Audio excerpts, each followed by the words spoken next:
বছরের সবচেয়ে শ্রেষ্ঠ রাত হলো লাইলাতুল কদর। কোরআনে হাকিমে সূরা দুখানের 3 এবং 4 নম্বর আয়াত যদি আপনি দেখেন, আল্লাহ রাব্বুল আলামিন ইরশাদ করেছেন, ইন্না আনজালনাহু ফি লাইলাতিন মুবারাকাহ ইন্না কুন্না মুনজিলিন ফিহা ইউফরাকু কুল্লু আমরিন হাকিম। আল্লাহ বলেছেন, আমি নিশ্চয় কোরআনকে নাজিল করেছি, অবতীর্ণ করেছি একটি বরকতময় রাতে। কোন রাতে বরকত নাজিল করেছেন আল্লাহ তাআলা? বরকতময় রাতে কোরআন নাজিল করেছেন আল্লাহ বলেছেন। আর এই বরকতময় রাতটা কোন রাত যে রাতে কোরআন নাজিল হয়েছিল? শবে কদর। কোনো সন্দেহ আছে? কারণ কোরআনের আরেক আয়াত বলছে, ইন্না আনজালনাহু ফি লাইলাতিল কদর, আমি কোরআনকে নাজিল করেছি যে রাতে, সেটা হলো লাইলাতুল কদরে। তাহলে লাইলাতুল কদরে আল্লাহ কোরআন নাজিল করেছেন। আর সূরা দুখানে বলেছেন, আমি একটি বরকতময় রাতে কোরআন নাজিল করেছি। তাহলে এখানে বরকতময় রাত বলতে যে লাইলাতুল কদরকে বোঝানো হয়েছে, সেটা দিনের আলোর মতো পরিষ্কার। ঠিক কিনা বলেন? এরপরে আয়াত আল্লাহ বলেছেন, ফিহা ইউফরাকু কুল্লু আমরিন হাকিম, এই বরকতময় রাত যে রাতে কোরআন নাজিল হয়েছে অর্থাৎ লাইলাতুল কদর, সেই রাতেই সমস্ত গুরুত্বপূর্ণ হিকমাপূর্ণ বিষয়গুলো সব ধার্য হয়ে থাকে, নির্ধারণ হয়ে থাকে। এই আয়াতের আলোকে বোঝা যায় মানুষের ভাগ্য সারা বছরের যেটি লিপিবদ্ধ হওয়ার কথা, সারা বছরের যে বাজেট হওয়ার কথা, সেটা হয়ে থাকে লাইলাতুল কদরে, শবে কদরে। বছরের সবচেয়ে শ্রেষ্ঠ রাত হলো লাইলাতুল কদর, যেই রাতে আল্লাহ তাআলা বান্দার ভাগ্য ঠিক করেন। এই রাতে যে ভাগ্য আল্লাহ নির্ধারণ করে থাকেন, সেই নির্ধারণটা যেন আমাদের অনুকূলে হয়, সেই নির্ধারণটা যেন আমাদের জন্য কল্যাণকর হয়। আল্লাহ যেন আমাদের ভাগ্যে ভালো কিছু লেখেন, খারাপ কিছু যেন না লেখেন। আল্লাহ যেন তাকদীরে আমাদেরকে ভালো কিছু দেন, মন্দ কিছু থেকে বাঁচিয়ে রাখেন। সেজন্য আমরা সবাই কামনা করি কি করি না? দ্বিতীয় কথা হলো, ভাগ্য নির্ধারণের জন্য একটা রাত মসজিদে গিয়ে ইবাদত বন্দেগী করলেই আমার ভাগ্য নির্ধারিত হয়ে যাবে বা ভাগ্য ভালো কিছু লেখা হয়ে যাবে ভাগ্যে, এরকম কোনো কথা কোরআন বা হাদিস থেকে পাওয়া যায়? কোরআন হাদিসে কি পাওয়া যায়? সূরা নাহাল আয়াত নম্বর 97। সূরার নাম সূরা নাহাল, আয়াত নম্বর কত? 97। আল্লাহ রাব্বুল আলামিন ইরশাদ করেছেন, মান আমিলা সালিহাম মিনকুম মান আমিলা সালিহাম মিন যাকারিন আও উনসা ওয়া হুয়া মুমিন। পুরুষ হোক আর নারী হোক, যে কোনো ব্যক্তি যদি ঈমানদার অবস্থায় ভালো কাজ করে, পুরুষ হোক কিংবা মহিলা, যে কেউ যদি ভালো কাজ খুঁটে খুঁটে খুঁটে নেক আমল করে, ভালো ভালো নেক কাজ, কোরআন হাদিসে নির্দেশিত কাজ, আল্লাহ যা করতে বলেছেন, রাসূল সাল্লাল্লাহু আলাইহি ওয়াসাল্লাম যা করতে বলেছেন, যদি সে কাজগুলো করে, এমত অবস্থায় করে যে সে ঈমানদার, অর্থাৎ ঈমান থাকতে হবে, ঈমান আছে এই অবস্থায় যদি নেক আমল করে, তাহলে কি হবে? আল্লাহ বলেছেন, ফালানুহাইয়ান্নাহু হায়াতান তাইয়্যিবাহ, তাহলে সেই পুরুষ সে নারীকে আমি পবিত্র জীবন দান করব। কি জীবন দান করবেন বলছেন আল্লাহ? পবিত্র জীবন দান করবেন। এই পবিত্র জীবনে মানুষ সুখী থাকবে, এই পবিত্র জীবনে মানুষ সমৃদ্ধ থাকবে, এই পবিত্র জীবনে মানুষ ভালো থাকবে, নেক থাকবে। ওয়ালানাজজিয়ান্নাহুম আজরাহুম বিআহসানি মা কানু ইয়ামালুন, এবং এই ইমানদার নারী পুরুষরা যদি নেক আমল করে, ভালো কাজ করে যদি সব সময়, তাহলে সেক্ষেত্রে আল্লাহ বলেছেন তারা যে ভালো কাজ করেছে ওইটার সবচেয়ে উত্তম বিনিময় আমি তাদেরকে দান করব। তাহলে এই আয়াত থেকে প্রমাণ হয়, যদি কেউ ঈমান আনার পর নেকামল করতে থাকে, নেকামল করতে থাকে, একদিনের নেকামল নয়, এক রাতের নেকামল নয়, সারা বছর জুড়ে সারা জীবন ধরে ভালো কাজ করার চেষ্টা যদি কেউ করে, আল্লাহ তাআলা তাকে পবিত্র জীবন দিবেন, সৌভাগ্যবান মানুষের জীবন দিবেন, সুখী মানুষের জীবন দিবেন। এখান থেকে বোঝা যায় কি, ভাগ্য নির্ধারণের জন্য এক রাত আমল করতে হবে নাকি সারা বছর? সূরা আরাফ আয়াত নম্বর 96। সূরা আরাফ আয়াত নম্বর কত? 96। আল্লাহ বলেছেন, ওয়ালাউ আন্না আহলাল কুরা আমানু ওয়াত্তাকাউ, যদি কোন জনপদের লোকেরা ঈমান আনে আর তাকওয়া অবলম্বন করে। তাকওয়া কি? তাকওয়া হলো আল্লাহর ভয়ে সে আল্লাহর নির্দেশগুলো মানে আর হারামগুলো বর্জন করে, এরকম যদি কেউ করে, লাফাতাহনা আলাইহিম বারাকাতিম মিনাস সামাই ওয়াল আরদ, আল্লাহ বলেছেন তাহলে ওই ব্যক্তিকে আসমান এবং জমিন থেকে সমস্ত বরকত সমূহের দুয়ার সবগুলো তার জন্য খুলে দেওয়া হবে। তাহলে বোঝা গেল মানুষের জীবনে বরকত নাজিল হবে, মানুষ সুখে থাকবে, ভালো কিছু তার তাকদিরে লেখা হবে তখন, যখন বান্দা নেকামল করে, যখন বান্দা গুনাহ থেকে বাঁচে, তাকওয়া অবলম্বন করে, তখন তার ওই এক রাত্রে গিয়ে আলাদা কিছু দোয়া বা বিশেষ পদ্ধতির কোনো জিকির আজকার এটার প্রয়োজন হয় না, বরং সে সারা বছর জুড়ে আল্লাহ তাআলা তার নসিবে ভালো কিছু লেখেন যদি সে বছর জুড়ে সারা জীবন ধরে নেকামল করে গুনাহ থেকে বাঁচে। ভাইরা আমার, আপনাকে আল্লাহ তাআলা কোনো কলকারখানার মালিক বানিয়েছে, কোনো মিল ইন্ডাস্ট্রি আছে আপনার, ধরুন আপনার বাসায় 2টা মেশিন আছে, সেলাই মেশিন আছে, আপনার যেই মেশিনটা ভালো, এটা দিয়ে আপনার কাজ হয়, প্রোডাকশন হয়, ওই মেশিনটাকে তেল মোবিল আপনি ঠিক মতো দিবেন কি দিবেন না? যেহেতু ওইটা সার্ভিস দেয় আপনাকে, ওখান থেকে আপনার প্রোডাকশন হয়, ভালো কিছু অর্জিত হয়, সেজন্য আপনি অটোমেটিকলি সেটার জন্য বিদ্যুৎ সাপ্লাই দিবেন, গ্যাস লাগলে গ্যাসের সাপ্লাই যে মেশিনের জন্য দরকার সেটা দিবেন, তেল মোবিল যা যা দেওয়া দরকার সেটা দিবেন, নষ্ট হলে সাথে সাথে ওটা ঠিক করাবেন, যা যা দরকার সব ব্যবস্থা আপনি করবেন, কারণ মেশিনটা আপনার প্রোডাক্টিভ, মেশিনটা আপনার প্রোডাকশন দিচ্ছে, এখান থেকে ভালো কিছু পাওয়া যাচ্ছে, সেজন্য আপনি এটা দিবেন। আরেকটা মেশিন যদি হয় যে মেশিন থেকে আপনার কোনো সার্ভিস আপনি পান না, প্রোডাকশন দেয় না, মেশিনটা নষ্ট হয়ে অকেজো হয়ে পড়ে আছে, তাহলে ওই মেশিনে কি আপনি বিদ্যুৎ সাপ্লাই দিবেন? ওখানে কি আপনি অন্য যা দরকার আছে তেল মোবিল নিয়মিত দেওয়া, এগুলো কি আপনি করবেন? করবেন না। হ্যাঁ, ওইটার জন্য মাসে মাসে কিস্তি যদি দেওয়ার দরকার হয়, আগে থেকে কেনা থাকে, তাহলে আপনি কিস্তি পরিশোধ করবেন, অন্য কিছু আগে থেকে করা দরকার আছে সেটা আপনি করবেন। আল্লাহ রাব্বুল আলামিন ঠিক একইভাবে তার যে বান্দারা তার অনুগত থাকে, তাকওয়া অবলম্বন করে, হারাম থেকে বাঁচে, গুনাহ থেকে বাঁচে, ফরজ কাজগুলো করে, আল্লাহ তাআলা তার সেই বান্দাদের জন্য ভালো কিছু তাদের তাকদীরে লিপিবদ্ধ করেন, তাদের জন্য নসিবে ভালো কিছু রাখেন, তাদেরকে সুখের জীবন দান করেন, সৌভাগ্য দান করেন, আল্লাহ তাআলা প্রকৃত প্রশান্তি মনের সেটা দান করেন আল্লাহর ঈমানদার এবং নেককার বান্দাদেরকে, আমলে সালেহ কর্মওয়ালা বান্দাদেরকে, মুত্তাকি পরহেজগার বান্দাদেরকে। আর যারা আল্লাহর এই আনুগত্য করে না, যারা আল্লাহ রাব্বুল আলামিনের প্রতি ঈমান আনে না, যারা নেকামল করে না, যারা তাকওয়া অবলম্বন করে না, এই মানুষগুলো তাদেরকে আল্লাহ তাআলা ওই দুনিয়াতে বেঁচে থাকার জন্য, দুনিয়া সিজনুল মুমিন ওয়া জান্নাতুল কাফির হাদিসে আসছে, দুনিয়া হলো ইমানদারের জন্য জেলখানা, আর কাফিরের জন্য, ইমানদারের জন্য হলো জেলখানা, আর কাফিরের জন্য জান্নাতের মতো যা খুশি করতে পারে।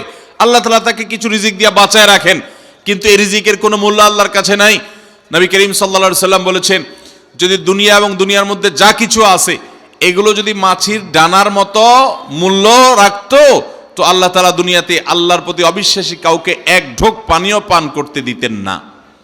এখান থেকে বোঝা গেল এই দুনিয়ার যত কিছু আমরা ভোগ করি এগুলো আল্লাহ রাব্বুল আলামিনের কাছে এগুলো 2 পয়সার কোনো দাম নাই। বিশেষ করে যারা আখিরাতে বিশ্বাসী না, যারা আল্লাহর প্রতি ঈমান নাই, সে কাফেরদের জন্য এগুলো আল্লাহ তাআলা দিয়ে থাকেন, কারণ এগুলো সামান্য সময়ের ভোগ, অনন্ত অসীমকালের সুখ এবং দুনিয়ার প্রকৃত প্রশান্তি, এটা আল্লাহ শুধু তার ঈমানদার বান্দাদের জন্যই বরাদ্দ করে রেখেছেন। তো এই আয়াত থেকে, হাদিস থেকে বোঝা যায় যে ঈমানদাররা যখন নেকামল করবে তাদের জন্য আল্লাহ তাআলা নসিবে ভালো কিছু দিবেন, তাদের জন্য আল্লাহ তাআলা তাদের ভাগ্যে ভালো কিছু দিবেন, তাদের ভাগ্য সুপ্রসন্ন হবে। আর যদি কেউ বদামল হয় তাহলে আল্লাহ রাব্বুল আলামিন তার জন্য প্রকৃত প্রশান্তি, আসল সুখের ঠিকানা, সেটা আল্লাহ তাআলা তাদেরকে কখনো দিবেন না। মুহতারাম হাজরিন, অতএব আমরা যদি চাই আমাদের ভাগ্যে ভালো কিছু লেখা হোক, তাহলে প্রথম কাজ করতে হবে, আমাদেরকে নেকামল করতে হবে। ঈমান আনার পর কি করতে হবে? নেকামল করতে হবে। আল্লাহ আমাদের সবাইকে সে তৌফিক দান করুন। ঈমান আনার পর ভালো কাজ করতে হবে, নেকামল করতে হবে। আমরা যদি ঈমান আনার পর নেকামল করি, ভালো কাজে লিপ্ত হই, তাকওয়া চর্চা করি, তাহলে আল্লাহ রাব্বুল আলামিন আমাদের ভাগ্যে ভালো কিছু রাখবেন। এই ব্যাপারে একজন ঈমানদারের ঈমান মজবুত থাকতে হবে। আরেকটা উপমা নেই আমরা, ধরুন একজন জনপ্রতিনিধি, ওনার যারা প্রচার প্রচারণা করে, ওনার পক্ষে যারা মানুষের কাছ থেকে ভোট কালেকশন করে, সংগ্রহ করে,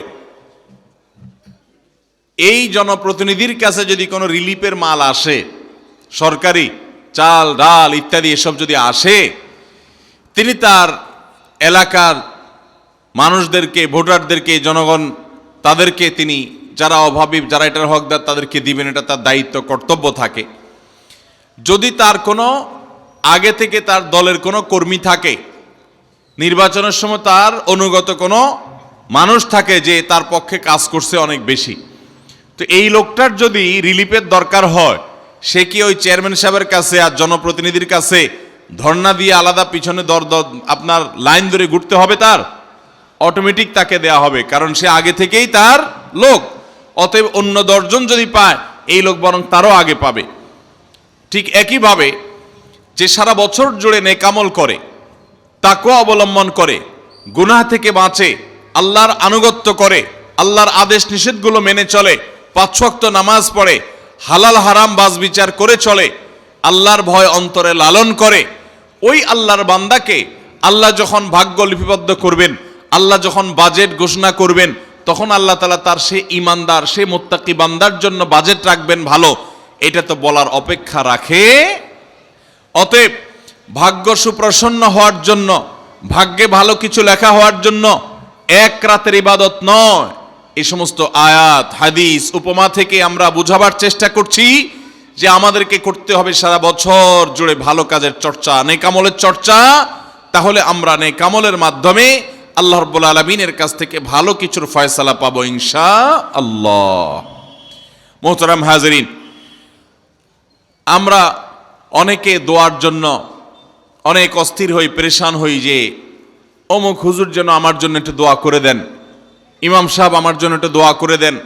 বড় কোনো আলেম পাইলে আমরা দোয়ার জন্য অনেক চেষ্টা করি যে ভাই আপনি একটু আমার জন্য দোয়া করে দেন। এটা ভালো, এটা খারাপ কিছু না। আমরা যারা এক রাতে আমল ইবাদত করে আমাদের ভাগ্যের ভালো কিছু লেখানোর জন্য চেষ্টা করি, আমি সেই ভাইদেরকে বলতে চাই, সারা দুনিয়ার সমস্ত ভালো মানুষ, সকল নেক মানুষ, এমনকি মক্কা মদিনার ইমাম সাহেবরা, হারামাইনের ইমাম খতিবগণ, সারা দুনিয়ার সকল আল্লাহওয়ালা, নেককার এবং ভালো মানুষ যারা আছেন, আব্দে সালেহ যারা আছেন, আল্লাহর ওলি যারা আছেন, তাদের সবার দোয়া আমরা পাইতে চাই। একটা সহজ উপায় আছে, সেটা কি? এই এতক্ষণ যেটা বললাম, অর্থাৎ আপনি যদি নিজেকে ভালো মানুষ হিসাবে গড়ে তোলার জন্য চেষ্টা করেন, আপনি 5 ওয়াক্ত নামাজ পড়বেন, আল্লাহর হুকুম মতো চলবেন, আপনি হারাম থেকে বাঁচার জন্য সংগ্রাম যুদ্ধ চালাবেন, আপনি হক হালালি চলার চেষ্টা করবেন, আপনি তাকওয়ার উপরে চলার চেষ্টা করবেন। যদি আপনি এটা করেন, তাহলে অটোমেটিকলি সারা দুনিয়ার সমস্ত নেককার মানুষদের দোয়া একবার না, বারবার বারবার, হাজার হাজার লক্ষ লক্ষ বার আপনি পেতে থাকবেন। কিভাবে? আমরা নামাজের মধ্যে আত্তাহিয়াতু পড়ি কি পড়ি না?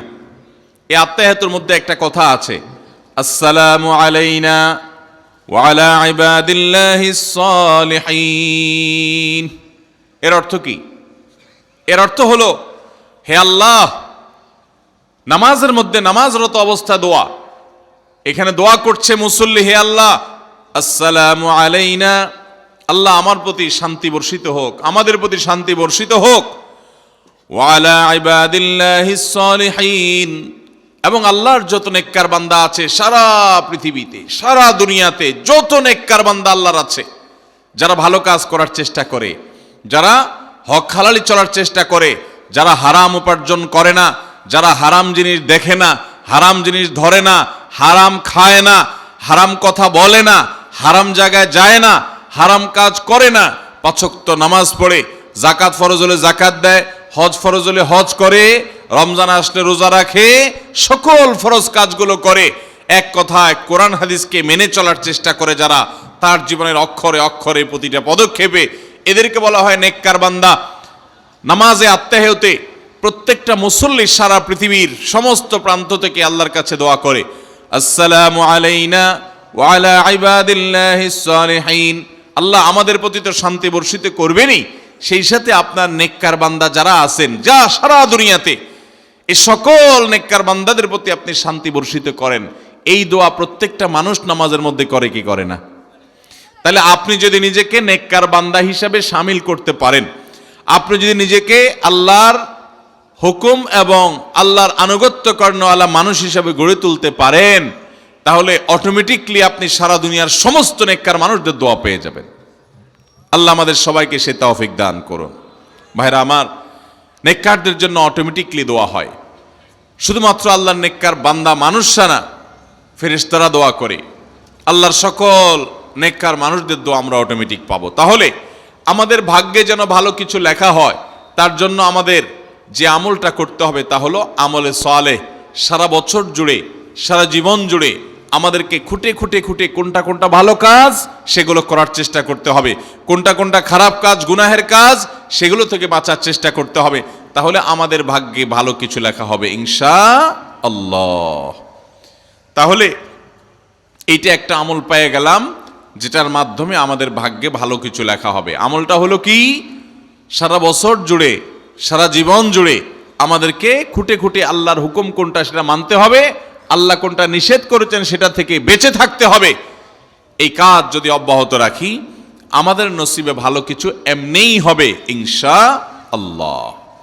নাম্বার 2, সহিহ বুখারীর একটি হাদিস থেকে আমরা আমাদের নসিবে ভালো কিছু আল্লাহ তাআলা লিপিবদ্ধ করবেন এরকম একটি আমলের কথা আমরা জানি। সকল সাধারণ নেক আমলের মধ্যে সেটা শামিল আছে, এটাকে আলাদা করে নবী সাল্লাল্লাহু আলাইহি সাল্লাম বলেছেন। সেটা কি?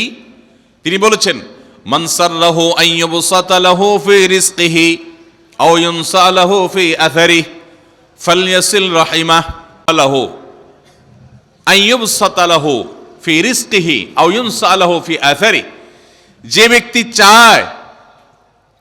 ব্যক্তি চায় তার রিজিককে প্রশস্ত করে দেওয়া হোক, তার রিজিকে বারাকা দেওয়া হোক এবং তার হায়াত বৃদ্ধি করে দেওয়া হোক, এটা যে চায়, ফালইয়াসিল রাহিমা, সে যেন তার রক্ত সম্পর্কীয় আত্মীয়দের সাথে সুসম্পর্ক বজায় রাখে, সে যেন তার রক্ত সম্পর্কীয় আত্মীয়দের সাথে সম্পর্ক সবসময় জুড়ে রাখে, সম্পর্ক যেন ভালো রাখে, তাদের সাথে সম্পর্ক যেন ছিন্ন না করে। তাহলে সেক্ষেত্রে তার হায়াত এবং তার রিজিকের মধ্যে বরকত দেয়া হবে, কল্যাণ দেয়া হবে, লিপিবদ্ধ করা হবে, এই ফয়সালা তার জন্য করা হবে। এই হাদিস থেকে বোঝা যায় যে আমাদের হায়াত, আমাদের রিজিকের মধ্যে বরকত হবে, কল্যাণ হবে, ভাগ্যে নসিবে ভালো কিছু আল্লাহ তাআলা দিবেন যদি আমরা রক্ত সম্পর্কীয় আত্মীয়দের সাথে সুসম্পর্ক বজায় রাখি। আজকাল আমাদের সমাজে অনেক মানুষ আছেন যে নামাজ রোজা করেন, ওয়াজ মাহফিলে যান, কোরআন তেলাওয়াত করেন, জিকির আজকার তাসবিহ তেলাওয়াত করেন, কিন্তু নিজের রক্ত সম্পর্কে আত্মীয়দের সাথে সম্পর্ক ভালো নাই। আছে না নাই? আপনার আত্মীয় যদি নিজে থেকে সম্পর্ক ছিন্ন করে চলে যায় তাহলে তো আর আপনার দোষ নাই, কিন্তু আপনি নিজে থেকে কখনো আপনার রক্তের যে আত্মীয়, যাদের সাথে রক্তের সম্পর্ক আছে, এরকম কারোর সাথে সম্পর্ক ছিন্ন করতে পারবেন না, এটা হারাম। নবী করিম সাল্লাল্লাহু আলাইহি সাল্লাম বলেছেন, মান ওয়াসালাহুল্লাহ ওয়ামান কাতাআহুল্লাহ। যে ব্যক্তি আত্মীয়তার সম্পর্ককে রক্ষা করবে, আল্লাহ তাআলা তাকে রক্ষা করবেন। যে আত্মীয়তার সম্পর্ক ছিন্ন করবে, তাকে ত্যাগ করবে, আল্লাহ তাআলা ওই ব্যক্তিকে ছিন্ন করবেন। এই জন্য আত্মীয়তার সম্পর্ক রক্ষা করা এটা আমাদের ভাগ্য সুপ্রসন্ন হওয়ার অন্যতম মাধ্যম। আত্মীয়তার সম্পর্ক রক্ষা করা বলতে কাদের সাথে সম্পর্ক বজায় রাখতে হবে? যাদের সাথে রক্তের সম্পর্ক আছে আপনার। তারা কারা? আপনার শরীরে আপনার বাবার রক্ত আছে, রক্ত সম্পর্কীয় আত্মীয়। আপনার বাবার সাথে আপনার ব্লাডের কানেকশন আছে, আপনার মায়ের সাথে আপনার ব্লাডের কানেকশন আছে, এবং মায়ের সাথে ব্লাডের কানেকশন থাকার কারণে মায়ের দিককার আত্মীয় আপনার মামা, আপনার খালা, আপনার নানা নানি, তারা হলো আপনার রক্ত সম্পর্কীয় আত্মীয়। ঠিক একইভাবে আপনার বাবার দিককার রক্ত সম্পর্কে আত্মীয় হলেন আপনার দাদা দাদি, আপনার চাচা, আপনার ফুফু, এবং চাচাতো ভাই বোন, ফুফা না ফুফু, যিনি তার রক্ত আপনার বাবার রক্ত এক, সেজন্য তারা রক্তের আত্মীয়। ভাই বোন তো আছেই। তো এই রক্তের আত্মীয়দের সাথে অনেকে সম্পর্ক বজায় রাখে না, কোনো কারণে সম্পর্ক ছিন্ন করে ফেলে, এটা হারাম। আমরা দুনিয়াতে অনেক বন্ধু বান্ধবের সাথে সম্পর্ক ভালো রাখি, অনেক দোস্তের সাথে সম্পর্ক ভালো রাখি, অথচ আমাদের এই রক্ত সম্পর্কে আত্মীয়গুলোর সাথে সম্পর্ক ভালো রাখা হয় না। মোহতারাম হাজিরিন, আমাদের নসিবে আল্লাহ ভালো কিছু দেখ, আমরা সবাই চাই কি চাই না? তাহলে শবে বরাতে রাতভর আপনি দোয়া জিকির আজকার করলেন, কান্নাকাটি করলেন, আর মিলাদ মাহফিল করলেন, আশা করলেন আপনার ভাগ্যে ভালো কিছু লেখা হবে। আপনার ভাগ্যে ভালো কিছু লেখা হবে না যদি আপনি আপনার রক্ত সম্পর্কে, আত্মীয় সাথে সম্পর্ক ছিন্ন করে বসে থাকেন। কারণ আপনার জীবনে, আপনার রুজিতে, আপনার ইনকামে, উপার্জনে বরকত হওয়ার পূর্ব শর্ত হলো আপনার এই রক্ত সম্পর্কে, আত্মীয়গুলোর সাথে, আত্মীয় স্বজনের সাথে সুসম্পর্ক বজায় রাখা। হ্যাঁ, তারা যদি সুসম্পর্ক বজায় রাখতে গেলে আপনার ক্ষতি করে, আপনাকে বিপদে ফেলে, তাহলে আপনি নিজেকে বাঁচাতে পারেন, আত্মরক্ষার জন্য আপনি দূরত্ব বজায় রাখতে পারেন। কিন্তু তাই বলে তাদের সাথে আপনি সম্পর্ক নষ্ট করে থাকবেন, তাদেরকে ভুলে থাকবেন বা তাদের সাথে সম্পর্ক রাখবেন না, এটা কিন্তু জায়েজ হতে পারে না। ইংল্যান্ডের একটা ইউনিভার্সিটির একটা জরিপের কথা অনলাইনে আমি একবার দেখেছিলাম। এটার উপর একটা প্রতিবেদন দেখেছিলাম যে একটা নামকরা বিশ্ববিদ্যালয়, তারা বিশ্ববিদ্যালয়ের ছাত্রদের মধ্যে একটা সার্ভে তারা চালিয়েছিলেন। তারা দেখতে চেয়েছেন যে ছাত্রদের মধ্যে কারা বেশি হায়াত পায় আর কারা কম পায়। যারা বেশি হায়াত পায় তাদের মধ্যে বৈশিষ্ট্য কি আছে, যারা কম পায় তাদের মধ্যে কোন বৈশিষ্ট্যের অভাব আছে। তো এটা নিয়ে দীর্ঘ অনেক বছরের একটা জরিপ তারা চালিয়েছেন, একটা নিরীক্ষা তারা চালিয়েছেন। সেই নিরীক্ষায় দেখা গেল যে যেই ছাত্ররা দীর্ঘদিন পর্যন্ত হায়াত পেয়েছেন এবং তারা অনেক দিন দুনিয়াতে বেঁচেছেন, তাদের বেশিরভাগই দেখা গেছে, সবাই না, বেশিরভাগই দেখা গেছে যে তারা সাধারণত তাদের পারিবারিক এবং আত্মীয় স্বজন, বন্ধুবান্ধব, অন্যদের সাথে হাসি খুশি, অর্থাৎ মানুষের সাথে সম্পর্ক বজায় রাখছে। আর যারা সম্পর্ক বজায় রাখে নাই, এই মানুষগুলো তাদের তুলনামূলকভাবে প্রথম গ্রুপের চাইতে তারা অনেক আগে দুনিয়া থেকে চলে গেছেন, অনেক আগে তারা মারা গেছেন। এটা প্রত্যেকটা ব্যক্তির ক্ষেত্রে আলাদা আলাদা করে খাটানো যাবে না, এটা একটা টোটাল জরিপের ফসল। তো এই জরিপও প্রমাণ করে নবী করিম সাল্লাল্লাহু আলাইহি সাল্লাম যে বলেছেন, যারা রক্ত সম্পর্কের আত্মীয়গুলোর সাথে সুসম্পর্ক বজায় রাখে তাদের হায়াতে এবং রিজিকে বরকত দেওয়া হয়। এই জরিপের রিপোর্টও সেটা সত্যতাকে প্রমাণ করে। আল্লাহ তাআলা আমাদের সবাইকে আমাদের আত্মীয় স্বজনের সাথে সুসম্পর্ক বজায় রাখার তৌফিক দান করুন। তাহলে আমাদের ভাগ্যে যেন ভালো কিছু লেখা হয়, ভাগ্য যেন সুপ্রসন্ন হয়, সেজন্য আমরা দ্বিতীয় আমলও পেয়ে গেলাম। নাম্বার 3, বান্দার ভাগ্য এবং নসিবে ভালো কিছু যেন হয়। মন্দ কোনো কিছু যদি আল্লাহ না করুন কারণ নসিবে লেখা থাকে, সেটা যেন দূর হয়, সেটা যেন তার ক্ষতি না করে, এবং আল্লাহ রাব্বুল আলামিন যেন সেই ফয়সালা বান্দার উপরে কার্যকর না করেন। সেজন্য তৃতীয় আমল হলো দোয়া। কারণ এই মর্মে মুস্তাদরাকে হাকিমের একটি দোয়া আছে, হাদিস আছে, যে হাদিসে নবী সাল্লাল্লাহু আলাইহি ওয়াসাল্লাম বলেছেন, লা ইয়ারুদ্দু তাকদীর ইল্লা দুআ। তিরমিজিতে একই হাদিস আসছে, ভাষ্য ভিন্ন, লা ইয়ারুদ্দুল কাদা ইল্লা আদ-দুআ। বান্দার তাকদীর, বান্দার ভাগ্য, এটা কোনো কিছু পরিবর্তন করতে পারে না। অন্য এক হাদিসে আসছে, আল্লাহ যা ফয়সালা করেন সেটা আর পরিবর্তন করেন না। তবে এই হাদিস থেকে একটা এক্সেপশন পাওয়া যায়, সেটা হলো যদি কেউ আল্লাহ তাআলার কাছে কায়মনোবাক্যে দোয়া করতে পারে, দোয়ার হক আদায় করে যদি দোয়া করতে পারে, তাহলে এই দোয়া আল্লাহ রাব্বুল আলামিনের তাকদীরকে পর্যন্ত তার জন্য পরিবর্তন করে দেওয়া হয় দোয়ার মাধ্যমে। আল্লাহ তাআলা আমাদেরকে সবাইকে সেভাবে দোয়া করার তৌফিক দান করুন। আমরা চেষ্টা করব তো ইনশাআল্লাহ। তাহলে তৃতীয় আমল আমরা পেয়ে গেলাম, সেটা হলো দোয়া। আল্লাহ তাআলার কাছে যদি কেউ চোখের পানি ফেলে দোয়া করে, আল্লাহ আপনি আমার নসিবে যদি খারাপ কিছু লেখাও থাকে সেটা থেকে আপনি আমাকে উদ্ধার করেন। যদি কেউ দোয়ার হক আদায় করে দোয়া করতে পারে, দোয়া কবুলের জায়গাগুলোতে দোয়া করতে পারে, যথাযথভাবে দোয়া করতে পারে, দোয়ার শর্ত পূরণ করে দোয়া করতে পারে, কায়মনোবাক্যে দোয়া করতে পারে, চোখের পানি ফেলে দোয়া করতে পারে, দোয়া এত বড় অস্ত্র, দোয়া এত বড় মাধ্যম, দোয়া এত বড় একটা উপায় যে এটা দিয়ে আল্লাহর লিখন, আল্লাহর তাকদীর, এটা আল্লাহর কাছ থেকে পরিবর্তন করিয়ে আনা যায় এই দোয়ার মাধ্যমে। অথচ এই দোয়াও আমরা বেশি মানুষ করতে পারি না। আমরা হুজুরদের দিকে চেয়ে থাকি যে হুজুরদের সাথে আমরা শুধু আমিন আমিন বলবো, নিজেরা আল্লাহর কাছে দোয়া করবো এটা আমরা জানি না। অথচ আল্লাহ বলেছেন উদউনি আস্তাজিব লাকুম, তোমরা আমার কাছে দোয়া করো, আমি তোমাদের দোয়া কবুল করব। অতএব ভাইরা আমার, আমরা আল্লাহ রাব্বুল আলামিনের কাছে আমাদের ভাগ্যে যেন ভালো কিছু লেখা হয়, সেজন্য আল্লাহর কাছে বেশি বেশি করে দোয়া করব। এবং আমাদের তাকদীরে যদি কোনো ক্ষতিকর কিছু থাকে তো সেটা যেন আমাদের ক্ষতি না করে আল্লাহ রাব্বুল আলামিন যেন আমাদের প্রতি রহম করেন, এই মর্মে আমরা যদি দোয়া করি তো দোয়ার মাধ্যমে আল্লাহ তাআলা তাকদীরও পরিবর্তন করে। অবশ্য তাকদীরের মধ্যে দুইটা প্রকার আছে, একটা তাকদীরে মুবরাম আর একটা তাকদীরে গায়রে মুবরাম। তাকদীরে গায়রে মুবরাম যেটা, সেটা তাকদীর দোয়ার মাধ্যমে ফয়সালা আল্লাহ পরিবর্তন করেন।